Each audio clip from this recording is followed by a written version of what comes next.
yung siya ay mapapo doon sa krus. Kaya tayo ay hindi man sinabi doon. Sabi ng Book of Acts chapter 4 verse 12. Sabi ron, walang pangalan na ibinigay sa silong ng langit na sukat ikaligtas na tao kundi ang pangalang Jesus lamang. Ibig sabihin, ang kaligtasan ay sa pamamagitan ng pangalang. May iba pa bang pamarang para maligtas? Sinabi sa Bible, meron pa ba? Wala. Kung hindi, sa pamamagitan lang ng ating Panginoong Jesucristo. Kaya tayo ay maliligtas. Walang ibang pangalan na ibinigay sa silong ng langit, kundi ang pangalang Jesus lang. Siya lang yung pangalan na magliligtas para sa atin. Okay, isang verse pa lang yun, o dalawang verse pa lang ang nabanggit ko, pero madami pang pumapaloob ng mga verses sa Bible.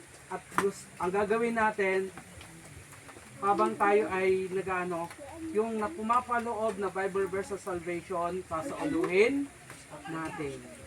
Kasi yung mga ginawa nyo na pagpunta sa bayan, na pag-share ng gospel, nag-share kayo ng gospel, pero hindi niyo alam, ako ba ligtas na? Baka balikan kayo. O ikaw ineng, ligtas ka na. Ayan, ibig sabihin, hindi pa kayo ligtas? Bakit kayo naligtas? Dahil sa mampalataya. Okay, dahil sa pananampalataya sa ating Panginoong kay Kristo. Ayan, dahil ini-offer niyo ang kanyang sarili para sa ating kaligtasan. Okay, John 3:16 pa lang yun. Tapos Ephesians. Yung Ephesians, nasan yung Ephesians? Kasi nabanggit mo. Ephesians chapter 20.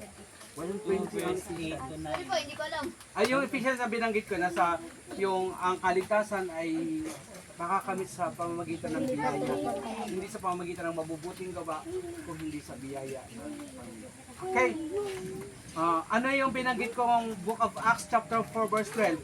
Sige, saluhin natin. Sabay-sabay. Gawa chapter chapter 4 verse 12. Chapter 4, verse 12. Okay, isa pa.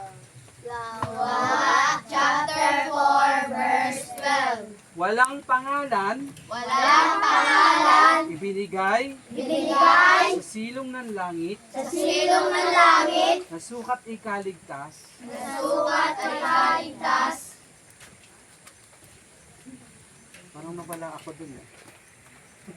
Nabanggit ko na Wait lang, kanina. sorry. Acts. Chapter 4 verse 12. Masyadong malalim. Ang pangalan ng silong ng langit na ibinigay sa mga tao na sukat natin. Neither is Lalim. Ulitin ko. O doon na lang tayo. Ulitin ko. Okay, gawa chapter 4 verse 12.